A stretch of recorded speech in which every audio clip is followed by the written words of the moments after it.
Good evening and welcome back to my YouTube channel. कसे आहात तुम्ही सगळे? मजेत आहात ना? मजेत असायला सगळं खूप खूप आनंदी राहा आणि माझे ब्लॉग्स बघत राहा. तर ना आज मी तुमच्या सगळ्यांसोबत नाचणीचं सत्व घरच्या घरी कसं करायचं आपल्या 6 महिन्याच्या बाळासाठी तर ते रेसिपी तुमच्यासोबत शेअर करणार आहे. तर हा व्हिडिओ शेवटपर्यंत बघत राहा. सो ना सर्वप्रथम मी 1 किलो नाचणी विकत घेतलेली आहे. ती मी एका टोपामध्ये काढून घेतलेली आहे आणि मी 4 ते 5 वेळा ती खूप स्वच्छपणे अशी धुवून घेतलेली आहे.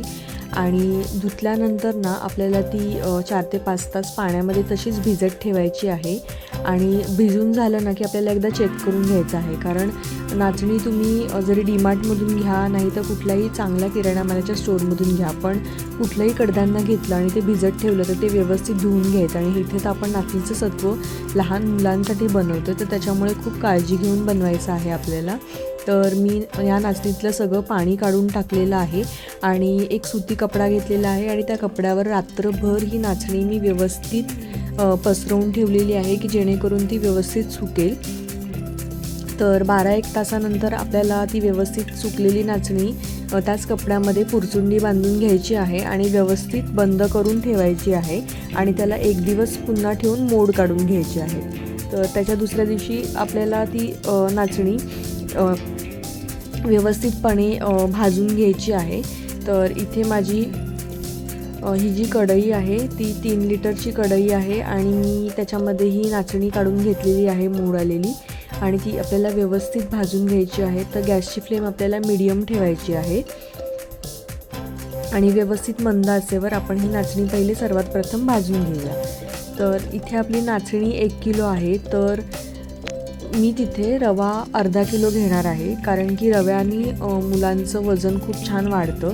त्याच्यामुळे नाचणी आता माझी व्यवस्थित भाजून झालेली आहे तर ती मी इथे एका परातीत काढून घेते आणि त्याच्यानंतर त्याच कढईमध्ये आपल्याला रवासुद्धा भाजायचा आहे. तर 1 किलो नाचणी असेल तर आपलं प्रमाण अर्धा किलो रवा असं मी इथे घेतलेलं आहे. तर नाचणी आपण परातीत काढल्यानंतर व्यवस्थित परतून घेऊया आणि खूप आपण ती व्यवस्थित अशी पसरवली म्हणजे त्यातली जी गरम वाफ आहे ती निघून जाईल. त्याच्यासाठी मी इथे चमच्यानी व्यवस्थित हलवून घेते सर्वप्रथम.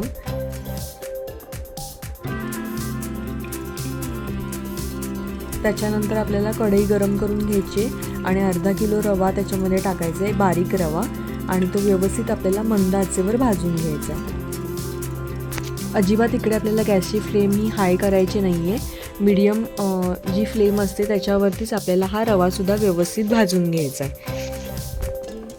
आपल्याला असं वाटत असतं की आपली वाळं खूप गुडगुडीत व्हावीत, तर एक सिक्रेट मी इथे तुमच्यासोबत शेअर करते की रव्यामुळे ना वजन पटापट भरभर वाढतं. त्याच्यामुळे प्रत्येक त्यांच्या खाण्यामध्ये रवा हा असलाच पाहिजे. त्याच्यामुळे मी नाचणीचं सत्वसुद्धा करते तर त्याच्यामध्ये मी अर्ध्या क्वांटिटीमध्ये रवा टाकते. तर इथे माझा रवा भाजून झालेला आहे तर त्याच परातीमध्ये मी हा रवा काढून घेते आणि रवा काढून झाला ना तो पण आपल्याला व्यवस्थित हा त्या नाचणीमध्ये मिक्स करून घ्यायचा आहे.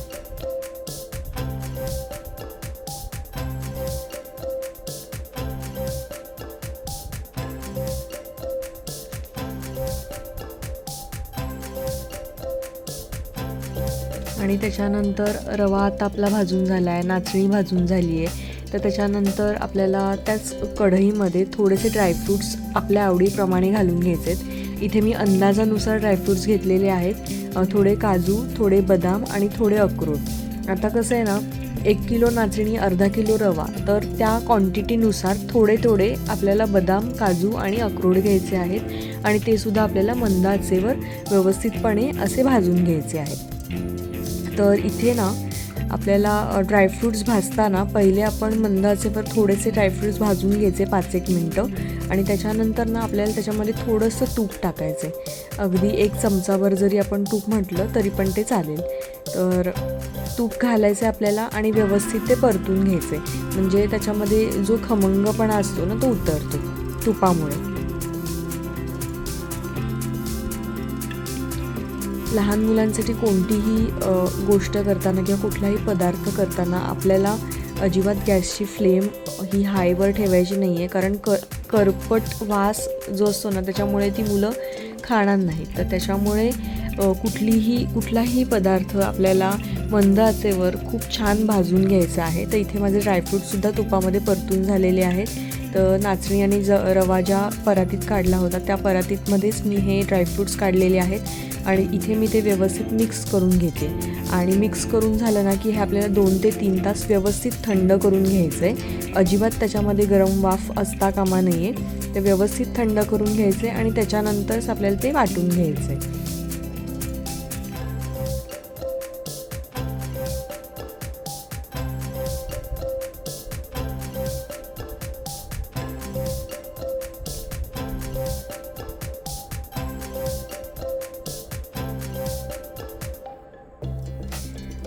तर आता मी काय करते, थोडीशी टेस्ट येण्यासाठी इथे मी 2 चमचे बडीशोप घातलेली आहे एका कढईमध्ये आणि 1 चमचा मी ओवा टाकते आणि 1 चमचा जिरं टाकते. तर जिरं टाकते. तर मग हे सुद्धा आपल्याला व्यवस्थित मंद आचेवर परतून घ्यायचे. आता इथे माझी कढई जी ऑलरेडी रवा वगैरे भाजलेली होती ना ती ऑलरेडी गरमच होती. तर त्याच्यामुळे मी त्याच कढईमध्ये ते गरम करून घेते. आपल्याला न करपवता हे चांगलं भाजून घ्यायचं आहे आणि भाजून झाले की आपल्याला त्याच मिश्रणामध्ये हे पुन्हा टाकून घ्यायचे त्याच परातीमध्ये आणि पुन्हा व्यवस्थित आपल्याला ते मिक्स करून घ्यायचे.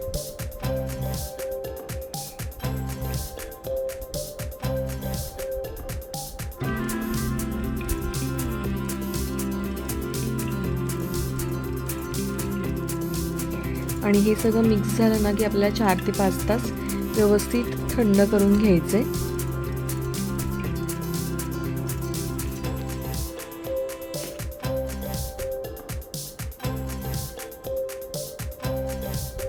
तर आता हे सगळे जे मिक्सचर आहे ना ते मी थोड्या बॅचेसमध्ये म्हणजे 3 ते 4 बॅचेसमध्ये एका मिक्सरच्या जारमध्ये काढून घेतलेलं आहे आणि ते मी व्यवस्थित 3 ते 4 वेळा वाटून घेणार आहे.